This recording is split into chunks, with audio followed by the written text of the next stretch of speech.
Apreciado Monseñor Ricardo Valenzuela, obispo de este lugar, queridos hermanos sacerdotes, diáconos, religiosos, religiosas, queridos laicos, y agradeceñan de Yarape, o regalañan de Betin Caru, por ahí terei, y me jawape, y andesí, tu pasica acupendive en el primer día de la novena. Ese saludo. Peteinteñape, Pimeaco Ape, Javeí, Magmata Pichacuera, ya me acompañaba a través de los medios de comunicación y las redes sociales. Su pecuera Guarabe y Semaitei, Señañuaja, Señimboe, Coavi Yañimboe, se cueran con mucha fe, con mucha esperanza, nuestra mamá María Santísima. Con esta celebración del primer domingo de Adviento, iniciamos la novena en honor a nuestra Madre, la Virgen de los Milagros de Caacupé. En esta novena también estamos arrancando el tercer año del trienio. El pasaje de los discípulos de Emaús ha acompañado nuestro caminar juntos como pueblo de Dios desde el 2020. Hemos celebrado el año de la palabra con el lema "Nos ardía el corazón cuando nos explicaba las Escrituras".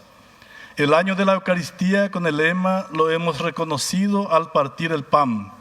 Y ahora iniciamos el año del laicado en nuestra iglesia, en el Paraguay, con el lema "Al instante se pusieron en camino para anunciar a Cristo". Todo esto en el marco de la Asamblea Eclesial de América Latina y el Caribe, que terminó ayer. Culminó la Asamblea Eclesial, pero quedan los numerosos desafíos para nuestra iglesia, pueblo de Dios.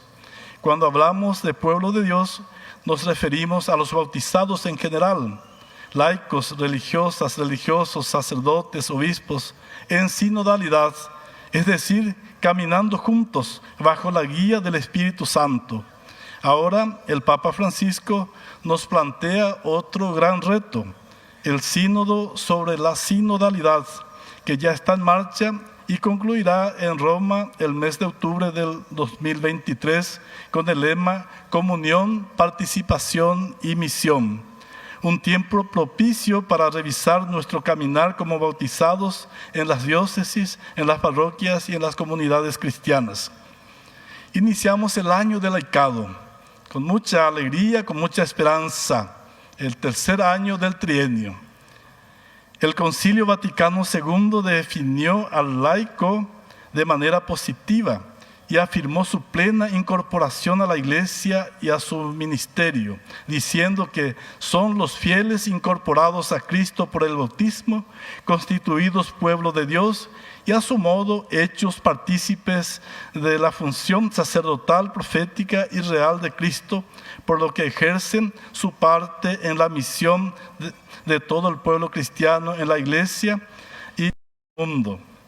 El tema del primer día de la novena dice: los laicos incorporados a Cristo por el bautismo. Identidad de los laicos: sacerdote, profeta y rey. El documento de Puebla define a los laicos de una manera muy hermosa. Dice: son hombres de la iglesia en el corazón del mundo y hombres del mundo en el corazón de la iglesia. Ustedes, queridos hermanos laicos, son la inmensa mayoría del pueblo de Dios. Eso nadie lo puede negar. Es una gracia y un gran desafío a la vez. El Papa Francisco, en la exhortación apostólica Evangelii Gaudium, afirma que ha crecido la conciencia de la identidad y misión del laico en la iglesia. Se cuenta con un numeroso laicado, aunque no suficiente. Laicado con arraigado sentido de comunidad y una gran fidelidad en el compromiso de la caridad, la catequesis, la celebración de la fe.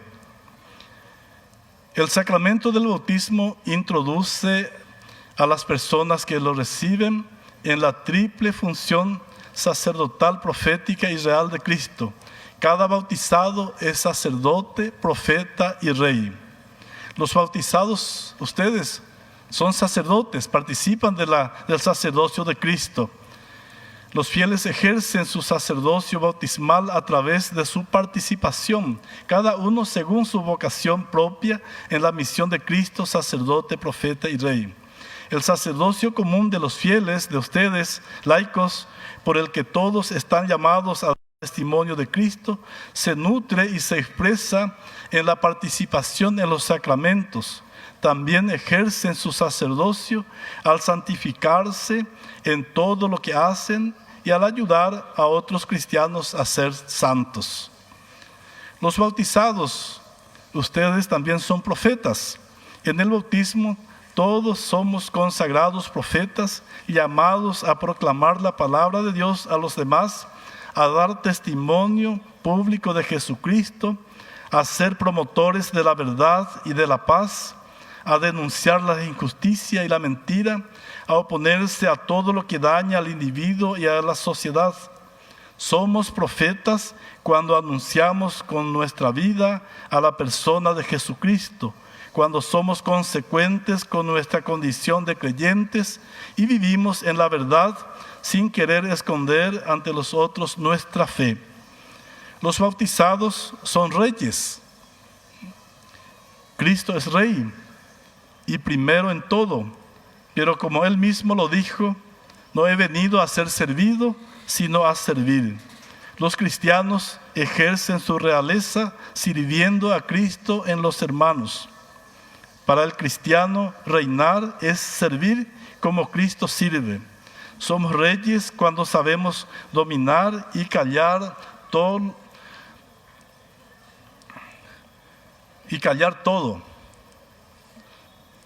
El profeta tiene la misión de anunciar y de denunciar con valentía.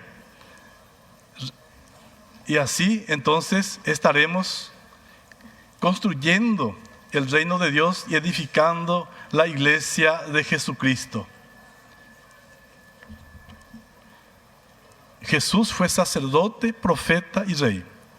Hacia Él tenemos que mirar si de verdad queremos ser coherentes con el bautismo que recibimos.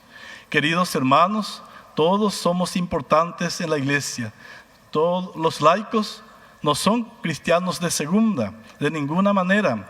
Por el bautismo hemos recibido una dignidad tan alta que nos incorpora a Cristo y a su misión. ¿Qué sería de nosotros sin ustedes, los laicos? Nos necesitamos mutuamente. Les necesitamos en la iglesia, pero también les necesitamos fuera de la iglesia, en el mundo. Ahí están ustedes donde nosotros no llegamos, en los ámbitos de la política, de la economía, del deporte. Ahí están ustedes y ahí están los bautizados y son los lugares donde ustedes tienen que dar testimonio. Son los lugares donde ustedes tienen que anunciar con valentía la palabra de Dios, ejercer su profetismo, anunciando y denunciando las mentiras y las injusticias. Tenemos mucha esperanza en ustedes. Ahora quiero referirme al tiempo litúrgico que estamos iniciando. Para la iglesia, el Adviento es un tiempo hermoso dentro del año litúrgico. En él renovamos nuestra esperanza en el cumplimiento de las promesas de Dios. Nos prepara para la venida del Salvador en su doble vertiente, para celebrar la primera venida del Hijo de Dios que se dio hace más de 2000 años y nos prepara a la vez para la segunda venida del Señor. Por eso la liturgia de este tiempo nos invita a la vigilancia, porque el Señor puede llegar cualquier momento. Leyendo los textos bíblicos de este domingo, advertimos que el Adviento es tiempo en el que debemos mirar la realidad de nuestros pueblos para constatar si estamos viviendo acorde a lo que Dios quiere para nosotros, o si más bien todavía hay brechas entre el proyecto de Dios y la situación en que se encuentra la mayoría de nuestros hermanos. Los deseos del pueblo coinciden con el plan de Dios. El pueblo quiere dirigentes y gobernantes legítimos a los que pueda exigir justicia y respeto a sus derechos. La celebración es el lugar en donde el pueblo puede permanecer de pie con la cabeza en alto porque está cerca la liberación. Así nos dice el Evangelio que acabamos de escuchar. En el texto de la primera lectura de hoy encontramos una promesa de restauración. Es un mensaje de esperanza para una comunidad rodeada de desesperación, temor y muerte. En este texto breve del profeta tiene como tema la restauración de la dinastía davídica. El profeta anuncia el cumplimiento de las promesas, repatriar a los desterrados y constituir un rey que gobierne según el derecho y la justicia. David, símbolo del rey justo, había dejado como testamento la siguiente afirmación: el que gobierna a los hombres con justicia y el que gobierna según el temor de Dios es como a la luz de la mañana al salir el sol. La historia de los reyes de Judá, más bien, se han destacado por la ambición y la crueldad y la violencia. No es así como se realizan las promesas de Yahvé. La nueva autoridad surgida de la descendencia de David será un fruto santo. La imagen del árbol del cual surgirá un brote, un germen nuevo, muestra que Dios toma la iniciativa, suscitando generosa y gratuitamente la nueva autoridad para el pueblo. La función de esta nueva autoridad es hacer valer el derecho y la justicia para el país. En otras palabras, la legitimidad del gobierno consiste en la administración de la justicia, y quien legitima esa autoridad es el mismo Dios. El documento de identidad del gobierno que Yahvé suscitará para el pueblo será el cumplimiento de la justicia que Dios desea. El nombre, la identidad del rey es Yahvé, nuestra justicia. Así hemos leído en la primera lectura del profeta Jeremías: Yahvé es nuestra justicia. ¿Cuáles son las consecuencias de un gobierno que se preocupa fundamentalmente por el derecho y la justicia? Y el texto de hoy señala una de ellas: Jerusalén vivirá en seguridad. El resultado de la administración justa es una sociedad que vive en paz y seguridad. Tanto soñamos y tanto anhelamos también nosotros una sociedad como esta, una sociedad que viva en paz y seguridad. Y para que eso se dé, entonces tenemos que procurar tener un gobierno que se preocupe realmente del derecho y la justicia, porque si no hay justicia no puede haber paz ni seguridad. Una ciudad o un país pueden convertirse en lugar de comunión o en lugar donde las personas se devoran mutuamente. Según las promesas de Jeremías, una ciudad se convertirá en lugar de comunión, paz y seguridad cuando el gobernante cumpla y haga cumplir la justicia de Dios. Yahvé nuestra justicia. ¿Qué significa esto? En otras palabras, la autoridad solo se legitima cuando traduce la seguridad y la paz social en términos de victoria sobre la corrupción. Corrupción interna o externa que hiere, oprime y mata al pueblo. Cuando satisface las reivindicaciones de los pobres. Cuando esto suceda, el pueblo dará al gobierno un nombre significativo. Él es la justicia misma de Dios. Yahvé, nuestra justicia. Lastimosamente, parece que esto no es lo que está sucediendo entre nosotros. En efecto, ¿cuáles son los nombres que el pueblo hoy da a quienes nos gobiernan? Y el Evangelio de Lucas que acabamos de escuchar está escrito en un lenguaje apocalíptico, un lenguaje medio raro para nosotros. Al leer el texto, mucha gente piensa que el autor está hablando de cosas del futuro, del fin del mundo, pero no es así. No es esa la intención del autor. Es más bien un modo misterioso de hablar sobre cosas del tiempo presente. Es un lenguaje para tiempos difíciles cuya finalidad es animar a las comunidades para la denuncia profética y la resistencia ante todo lo que se opone al proyecto de Dios. Con estas imágenes basadas en catástrofes cósmicas, el evangelista pretende afirmar que los enemigos del proyecto de Dios van perdiendo por la fuerza del testimonio de las comunidades cristianas. Caen las máscaras que ocultaban la injusticia y la perversidad de la sociedad establecida. La venida del Hijo del Hombre no es algo que se deba esperar pasivamente. Por el contrario, es ya una presencia cuya manifestación depende del testimonio de los cristianos. Por otra parte, es salvación para los que permanecen fieles. Cuando empiecen a suceder estas cosas, dice el Evangelio, permanezcan de pie y levanten la cabeza porque está cerca la liberación. Pero ¿cómo permanecer de pie y con la cabeza levantada?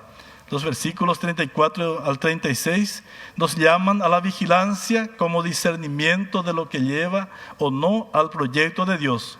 Cuiden de que sus corazones no se emboten con el vicio, la borrachera y las preocupaciones de la vida, y caiga de improviso sobre ustedes este día. Así nos dice el texto evangélico que acabamos de escuchar. La norma que el Evangelio propone para que las personas permanezcan de pie delante del Hijo del Hombre es esta: estén siempre despiertos y oren en todo momento para que puedan librarse de todo lo que ha de venir. Se trata de una vigilancia activa acompañada de la oración, discernimiento. Hermanos y hermanas, en este tiempo de gracia para la Iglesia Universal Latinoamericana y nuestra iglesia en el Paraguay, en que se juntan tantos acontecimientos de suma importancia, como la Asamblea Eclesial, el sínodo sobre la sinodalidad, el año del laicado en el Paraguay y el inicio de este tiempo fuerte dentro del año litúrgico, que es el Adviento, en coincidencia con el inicio de la novena de la Virgen de Caacupé, podemos resumir nuestra reflexión teniendo en cuenta los textos bíblicos proclamados de la siguiente manera: la paz es fruto de la justicia. La primera lectura señala como uno de los compromisos de este Adviento, trabajar para construir una sociedad justa. Esta es la voluntad de Dios. Esto es lo que Dios quiere para su pueblo. ¿Qué hacer cuando nuestros líderes no merecen el nombre de Yahvé es nuestra justicia? Permanezcan de pie y levanten la cabeza, dice el Evangelio, porque está cerca la liberación. El Evangelio nos enseña a no esperar pasivamente la venida del Hijo del Hombre. ¿Qué hacer para permanecer de pie ante tanta opresión, ante tanta miseria, ante tanta pobreza, ante tanta corrupción? ¿Cómo permanecer de pie? ¿Cómo permanecer con la cabeza levantada ante tantos conflictos en la sociedad? Para revertir esta situación de inseguridad, de injusticia, de inequidad, de corrupción generalizada, contamos con ustedes, queridos laicos. Queremos que ustedes tomen el protagonismo y juntos podamos lograr revertir esta situación y construir esa sociedad que Dios quiere para su pueblo, donde reine la paz, la justicia, el amor, la verdad. Que María Santísima, nuestra Madre, nos bendiga e interceda por nuestra iglesia, por nuestra sociedad y por el mundo entero. Y así, entonces, viviremos felices en fraternidad, en comunión y en solidaridad. Que así sea.